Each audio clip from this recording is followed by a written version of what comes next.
Blog Talk Radio. I don't know why, but that Blog Talk Radio trips me up every time. Good morning, everyone. You are listening to Transform Your Life with Kellie and Lisa. I, of course, am Kellie. Good morning, Lisa. Good morning, Kellie. Yeah, I don't know why. It trips me up every time. It's like I'm waiting for it, and then it surprises me every single time. Okay, moving on. Yeah, our show today, we're kind of doing a little bit different topic.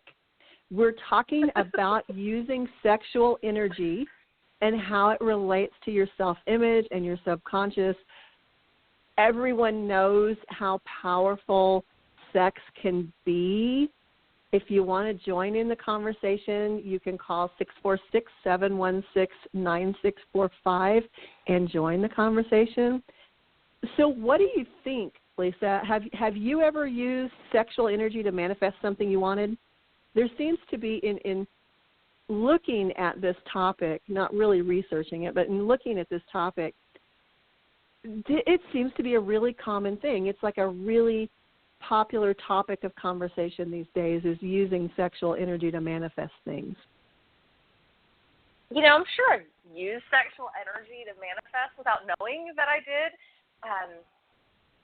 Now that I'm more on a journey of manifesting, or actually I guess being more aware of thoughts or things and manifestation and the different laws of the universe and whatnot, I've been doing a lot of personal development, and one book that I have recently read, if you will, it was an audiobook, but it mentioned the sex drive and the sexual energy, also known as sexual transmutation, and how people who really tap into that have much more creativity, and most successful people have tapped into it. Some might not have even known that they've tapped into it. Now, another word that we know it as is tantric. So, right. I don't know. I guess I kind of studied a little bit in the past, but then I broke away from it because of the relationships I was in. It just kind of wasn't in line with them and whatnot. So maybe I have used it. I'm pretty sure I know I have. I don't know if it's manifested, a large amount of things for me, but I'm pretty sure that I used my sexuality to get my way in some form, shape, or fashion, in my past. Yeah, I think everyone has, really. With tantric, and we were talking a little bit before the show and messaging before the show, tantric sex is what most people think of when you talk about using sexuality to manifest things. And really, it's all about taking that energy and directing it. For some reason in the West, and this is probably true all around the world, women have kind of been taught that we're not supposed to enjoy sex. It's changing. I mean, more and more women are coming forward and saying, well, that's a crock, But I think historically, women have felt less comfortable using sexual energy or directing that sexual energy. And I think that really is behind sort of what a lot of people in the self-development field call the women's spirituality movement. It's all about that, really. That's where it started from, because it is okay to enjoy sex, and you're supposed to. And it is also okay to direct your energy, whether it is sexual energy or spiritual energy or whatever other energy you want to talk about. It's okay to direct that energy. And I think we've been taught to just let that energy dissipate. Get rid of it as quickly as possible. Just, don't even acknowledge it exists. And that's really shortchanging ourselves is what that is. So I think everyone does it. I think whether we want to admit it or not, everyone has used their sexual energy to manifest something. When I was talking about the topic for today's show with someone last night, It made me laugh. She says, well, yeah, of course I've used my sexual energy to manifest things. And I said, you have? Great. What was that like? Would you call into the show? And she said, well, I've manifested 3 children. Okay. I love it. I love it. Oh, that was cute. All righty then, not quite what we were talking about, but okay. But really, as funny as that is to me, it does illustrate the point that we've kind of been taught that our sexual energy is only for reproduction. And really, there comes a point in time where, to be perfectly honest, that's just not what we're into anymore. We just, it's not all, it becomes not all about having the children. We have a caller, so I'm going to try to get the caller on the line here. Good morning. You're on the air. You have something to add to the conversation?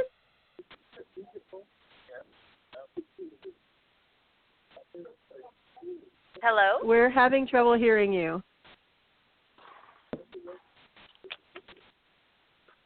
Okay, we can't hear you, so please try your call again. We cannot hear you there. That was interesting. I could kind of hear him, but not really. Right. So one of the other things that ties in with sexual energy, we talk a lot on the show about the chakras, the energy centers in your body. And your sexual energy really comes from your sacral chakra. That chakra, it's probably about 2 inches below your belly button. That is that's sort of a seat of creativity. It is sexual energy and all of that kind of stuff too, but it's also creativity. And it is the chakra that makes you, or that governs your relationships with yourself and with other people. It lets you connect to other people. It lets you let go of past experiences. So one of the things that a lot of women have talked to me about is money issues or feelings of not having enough or feelings of not being enough. Your self-esteem is directly connected to this chakra as well. So when we're talking about sexuality, you need to understand that does have a direct impact on your self-esteem.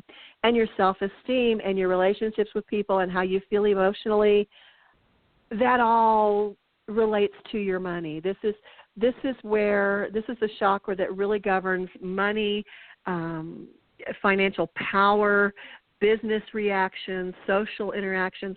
All of that stuff is related to this as well. And we have our caller back. We're going to try to get them on. Good morning. Are we trying again? Hello?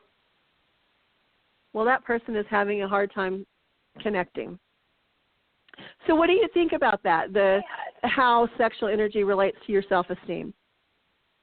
Oh, absolutely. I believe that 100%.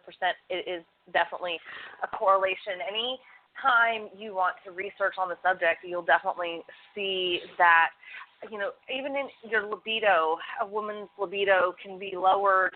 And we said before the show, if you dress frumpy, you feel frumpy. And, right. There might be some other reasons, medical reasons. Something could be wrong with your thyroid. You could have other mood disorders and whatnot. But absolutely, they go hand in hand. If you can look in the mirror and say, oh, this is such a cute outfit, and then, you kind of feel that way as well. So you might be a little more playful. You might have a little more confidence, and you walk differently. And people, you're admitting that to the world when you're walking around, and they kind of tend to gravitate towards that. So, no, I believe there's definitely a correlation. In fact, I said before the show, women get a pair of, nice set of matching bra and panties and add to the collection. And, it's amazing what it can do for your overall sense of being at that point, your presence, how you feel about yourself. It absolutely does. And one of the things that I was mentioning before the show is if you are one of the people that work from home, like I do and Lisa does, it's really easy to get into that habit of just, staying in pajamas or sweats or yoga pants or something all day. Try this experiment. I tried it myself years ago, and it worked so well I've done it ever since. When you get up in the morning, do whatever it is that you would normally do, your normal routine, whether it's meditation or it's yoga or it's going for a walk or taking care of the kids or getting people off to work and school, whatever your normal thing is. When you get back home, take a shower and get dressed as if you had an important meeting. You don't want to overdress because you are going to be staying in your house. But if you're comfortable with that, go for it. But get dressed like you are a respectable business person, because what happens, and what happened to me, is when I would stay home and I would be in sweats and I ended up not leaving my house, not because I couldn't have, but because I just didn't want to. You get into that, this is comfortable, I'll just stay here, this is nice. And that's not going to move you forward, either personally with personal development or in your business life. So get up, get dressed, look respectable, and then take a break during your day and go to the post office if you need to, or run some errands. But make sure you get out of your house. When I was very young and started working in the real estate industry, I had an incredibly intelligent broker who, when I walked into the office the first day, said, okay, let me show you how this works. Come follow me. And he led me back out the door. And I went, what? And he says, this is the key. This is where most people trip up, is they sit here at their desk and they think people are going to come beating their door down to buy what they're selling. That's not the way business works. You have to get up and get out. And that kind of stuck with me. And even if you don't have an appointment that day, you can still look like you do. And it does wonders for your self-esteem. And like Lisa alluded to, if you look good, you feel better. You feel that sexual energy. Even if you're not identifying it as a sexual sort of energy, anytime we look at ourselves in the mirror and we go, oh, hey, I look really, really good today, that is playing into that sexual energy. That is playing into, that's supporting your second chakra, and that is enhancing your self-image. So that's just a tip that I learned through the years, and it works really well for me. Have any tips that have worked for you? Well, I told you I've told everyone that's listened, past listeners, I have mirror writings all over the place, and if I don't feel it when I look in the mirror and I see that I'm telling myself hello, gorgeous, it kind of picks me up a little bit. And I know we did a show together. We were guests on a show, and we talked about self-love, and I don't want to really bring that in too much with this conversation, but we are talking about confidence in what you wear. And I had mentioned that I don't like my arms, but it doesn't mean I have to focus on them.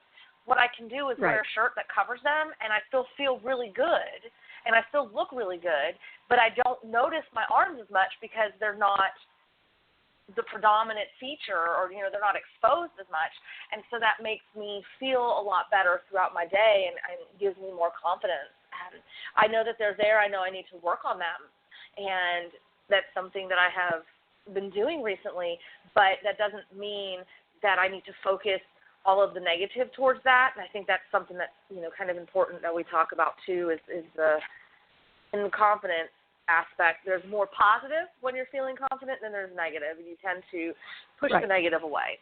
So, but you and I both researched this, And because we were kind of like, all right, there's this great thing, and we want to talk about it, and now where do we go from here? And you know, there's there's so much that we can talk about with this topic. I've learned some steps and all kinds of things, like what women should do and what men should do. And you know, I was thinking before the show, one thing that I remember as to why my sexual energy is repressed. And I kind of go in cycles. Sometimes it's not, sometimes it is. It does have to do with a lot of the self-care and how I feel about myself. But I grew up with modesty, and women shouldn't show too much skin because they don't want to attract this and attract that, and they don't want to get raped and all this other stuff. And it's wrong, and women are the ones that are the reason that men do these things and all of that. And so I kind of grew up in that society. It was not just my house. It wasn't just my parents. It was the schools that I attended and the churches that I went to. Right. You know, there's a lot of responsibility put on women for men's sex problems. And, you know, growing up that way really suppressed my power. And I'm learning this now, and I'm trying to undo it. So what are your thoughts on that? Well, you know, I think that is very, very true. And even the way women move, it goes beyond the way they dress. It goes beyond makeup or hair. Even movement with women. I know, you know, in the, what was it, 80-something, that movie Footloose came out, and it was all about, you know, the sins of rock and roll music, and, oh, my God, please don't dance, you know. But really and truly, we've all known that woman who walks into a room and it's just, she's just magnetic. You know, those women who are very strong and you know, just have that air about them. Those are women who are really, really rooted in their femininity, in their sexual energy. And it has nothing to do with the act of sex usually. And that's another area where it gets kind of confusing for people. Just because you're comfortable with your sexual energy does not mean, you know, you're that's what you're always thinking about, or that's what's always on your mind. I think really there's a whole generation, well, there are multiple generations, but there are generations of women who grew up like you just described, where, you know, that's not ladylike. You know, that's not nice. Be the good girl. Be the nice girl. And, you know, some of the nicest girls that I've ever known have grown up to be the fiercest when it came to their sexual natures. What we're talking about with embracing your sexuality is embracing that self-love, embracing that who you are-ness, for lack of a better way to say that, embracing that you are woman or you are a man, and being very, very comfortable in your own skin, and live with an openness to connect with other people. Not on a sexual relationship basis all the time, people. Come on, calm down. I hear you. But connect with people heart to heart. Connect with people mentally, and really be comfortable enough in yourself to open the door to your feminine nature. You know, it's really because we have had this culture of repression. It really takes a lot of courage to do that. But it's really, really important. If women don't embrace their sexual nature and realize that they are sexual beings and they are sensual beings and they are loving beings, they're not really ever able to move forward and be fulfilled. It's really allow yourself to be that person. Allow yourself to be that strong woman who just walks into a room and is magnetic and electric and courageous, and that all the other women look at and say, wow, what is she doing? I want to do whatever she's doing. be that person. And a huge piece of that is our sexuality, our sexual energy, because we've been told for so long that it's wrong to have it. It's really important that we break those taboos and fully embrace ourselves as sexual beings. Something when I wrote it down here, that when a woman allows herself to plunge into the depths of her expression, her bliss, and her power, she becomes unstoppable. And isn't that what we're all trying to be? Yes, I love that. Yeah, I liked it. I wrote it down. I don't even remember what site I saw it on, so I'm sorry, but it's not my quote; it's somebody else's. It's really, society is always trying to define us, and a huge reason, in my mind, a huge reason so many women suffer from self-esteem issues is because they've allowed society to try and define them. They've accepted society's definitions of who they are. And we waste way too much time looking outside of ourselves, looking at society, looking at our friends, looking at our family, and trying to be what everybody else wants us to be.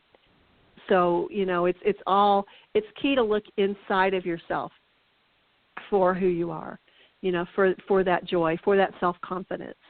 And embracing your sexuality is a huge, huge, huge piece of that puzzle. You're right. And it's interesting that the most basic instinct that we have as human beings is considered taboo. It is the survival of our species. It is what drives a man to do what he does for a woman, or I'm just using this particular situation. I don't want to get into the whole LGBTQ thing. And what a woman does for her man or her woman or whatever. So, it is basic. It is very much the basic instinct that we have. And, for it to be something that, I remember the words floozy and slut and tramp, and not in a good way, the way that the word tramp has become a bad thing, and it was, I remember that and being terrified, but still having the desire to be an Audrey Hepburn or a Marilyn Monroe, or meeting, Fred Astaire or a Frank Sinatra type of, James Dean. Oh my goodness. I remember, wanting to be that and but still shying being told it was bad. From that. Yeah. Yeah, and I think that really, how did that make you feel? Doesn't that tell you that there's something wrong with you? And I think all of us grew up like that. I think most people in our generation grew up with that. She's a floozy, or that's bad, or don't be like that. And yet it was really suppressing natural desires and being told that something that is very natural is wrong. One of the people, I've talked about my grandmother. My grandmother was light years ahead of her time. But one of the things that she told me when I was a kid, Bonanza, it wasn't Bonanza, it was Gunsmoke was on TV. And there was a character, Miss Kitty. And I wanted to be Miss Kitty. She was the saloon madam. I wanted to be Miss Kitty because her name was Kitty and I liked cats. And that was the way my child mind thought. She must be very cool because, her name is Kitty. Right. And my grandmother, rather than telling me that, no, you don't want to do that. She said, well, okay, you can be whatever you want to be and I will love you no matter what you are. Not sure being a saloon madam is in your future, but hey, go for it. I was young. I didn't understand what she was saying, but the fact that she told me it was okay to want to be that really stuck with me.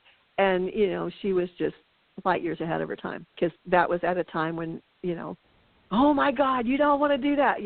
That was the thing. But, yeah, that makes a whole lot of people feel really bad about themselves, being told that something that is such a natural, strong urging is wrong. Right. You know, one of the things that I read, and let's touch briefly, can't talk anymore, on the LGBTQ community, because Sure. part of embracing your sexuality is embracing your sexuality. So if you are in that community, don't think that this does not apply to you as well, Right. because it does. You know, it most definitely does. And that is a large segment of the population that has been told that their natural desires are wrong. So you've got that Right. whole group of people saying, well, everyone's natural desires are wrong and mine are really wrong, so wow, I must be really bad. You know, and that's not right. Having a sexual experience, no matter what that means to you, is part of being human. It's part of the human experience. And I think it's really time we really embrace that. But one of the things that I learned about, this was some tips that I found on embracing your sexuality for women. And one of them was movement, moving. The more we connect to our bodies by moving, the better we know ourselves and the more comfortable we feel in our own skin. So get moving, and they suggest dance, yoga, Tai Chi, Qigong, martial arts, and those kinds of things. But this was my favorite, let your belly hang out. I can't tell you how often I was told throughout my life to, you know, shoulders back, stand up straight, hold your stomach in. And this tip here says, as women, we are subject to a flood of dialogue about what our bodies should look like. Everyone wants us to look a certain way. It's no wonder so many women walk around holding our bellies in. When we do this, we cut ourselves off from our energy source. And that's something that I learned through Reiki. But it's worth repeating here about the second chakra.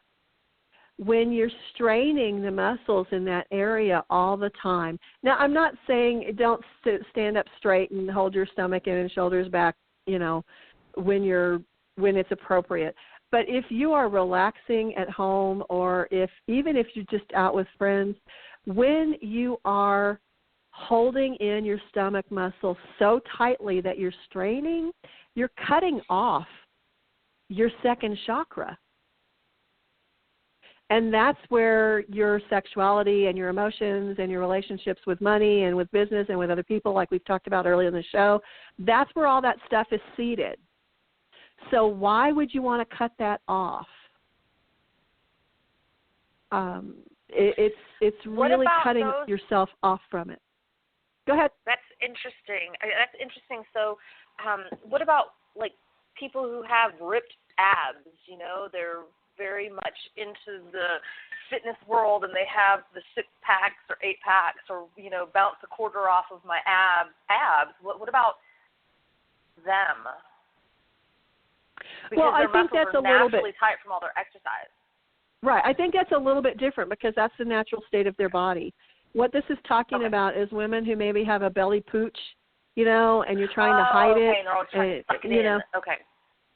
Yeah, and you're trying to suck it in and pretend it doesn't exist. When you're doing that, you're cutting yourself off from that whole section of your body. It's really. I'm sure that goes for men too, right? Yes, well, it does for men too. This was particularly tipped for women, but yes, it works for men too, because we all have those same chakras, and the second chakra represents the same things for either sex. I don't know why anyone would want to cut themselves off from that section of themselves. But it was interesting for me to revisit that, because I am a Reiki master and I have studied chakras extensively, and this was even something that I had forgotten. I'm sure I learned it at some point, but it was something that I had forgotten. So that was my favorite tip was, don't walk around sucking your stomach in. But there are other ways too. I mean, creativity. Yeah, you can tell where my mind's at this morning. I will not be sucking my stomach in today. But there are other things like creativity. Creativity is really associated with your sexuality, and people they aren't conscious of that, but it's very true. Yes. Those kinds of things. Make love to your mission. Whatever your mission is in life, whatever your purpose is in life. And it could be that you work for someone else and then you have this amazing job that you love to go to every day. It could be, an entrepreneurial thing. It could be that you're an artist or a musician or whatever, but you make love to your mission and you harness your sexual energy into that. I think it's kind of important that we teach people a little bit on how you transfer sexual desire to your brain to utilize the energy and the power of sexual desire to fuel your life and your life's work. But I want to say real quick, too, that one important thing we haven't mentioned is we're not talking about just going out and having lots of, random sex and whatnot. The basis of sexual desire is driven by love, and that it's important to incorporate a good man or a good woman or a good family or whatnot, the love aspect into the sexual energy. Right. Are you still there? Oh, okay. Yeah. Okay. No, it was, I can't remember now. I should have written down the site names, but there was a really interesting thing that I read too about how having multiple sexual partners really depletes your sexual energy. Seems counterintuitive to many people, I'm sure, but it says the site was talking about tantric sex in particular, which is all about forming a deeper connection than just a sexual experience with the other party. It's more about breathing together and looking into each other's eyes and seeing the inner child in the other person and taking your time and really, really forming that deep connection. And I've known people who actively engage in tantric methods all the time, and the way they describe this is it's more of a spiritual connection rather than a sexual connection. And many, many times they can go through a tantric experience with someone which will last hours, and they never actually have sex. And yet both parties are completely fulfilled because they have made that deeper connection. So having multiple partners not only is not what we're talking about, but on an energy level, it's not a good thing. It's really very depleting rather than rewarding is what it becomes. So back to how we transfer that sexual energy into manifesting. In my mind, it starts with making sure your chakras are balanced. That is because I have a Reiki background. Right. But when you're working with energy, you feel the energy. And you can hold the thought of what you want to accomplish, what you want to manifest, the path you want to continue down, and direct that energy through your body into that thought form. And thoughts become thought forms, which become things, which become experiences in our lives, becomes how our life is going to be. If that sounds like I'm speaking Swahili, contact me because it's a really deep subject. But I do think it starts with being secure in your own skin and allowing yourself to feel that energy. You know, through the years, I've had many, many, many coaching clients that have all come to me with some form of a sexual dysfunction where they were either over-interested or had no interest at all, or, you know, it was not an enjoyable experience to them. And in each of these cases, it had something to do with they were not allowing themselves to fully let go and enjoy the experience. You have to be able to feel the energy in your body in order to direct it to manifest what you want to bring into your life. That's really the starting point. So if you're unable to feel that energy coursing through your body, do some movement exercises. Tai Chi is great for that. You don't even have to really do the exact poses that they do. The same thing with yoga. You know, if you get close, good for you. That's where you're supposed to be. Too many people go into these practices and they think they have to be perfect from the beginning, and that's not true. It's all about knowing your body and getting to know your body and getting comfortable being in your body. And when you can do that, then you can feel the energy. You can use your sexual energy. You can use your sensuality to direct that energy in the method you want to direct it to, not necessarily manifesting children.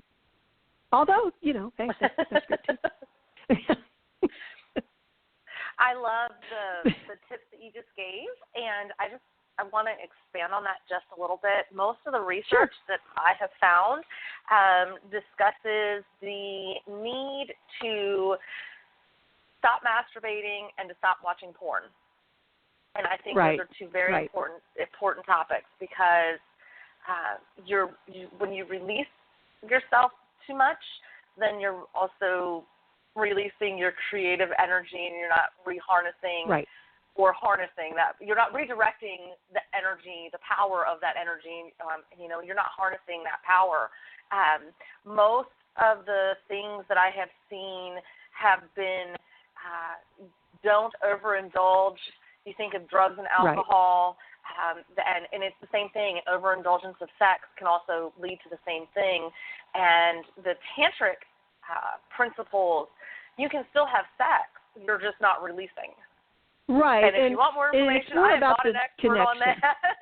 So, yeah, exactly. There's ways that you don't release, but you can still have orgasms. So if you're interested in that, just study Tantra. I'm pretty sure Karma Sutra is in there somewhere too, and it's the bond between you and your partner, and just utilizing this basic instinct that we have. That basic instinct is on the top of the list. I think we would rather have sex than shelter. I just think it's kind of like in our DNA. So, it's harnessing that power. But I have seen a lot of that, and I just want to mention that before we ended the show. Yeah. Right. I think I it's a really interesting. Yeah.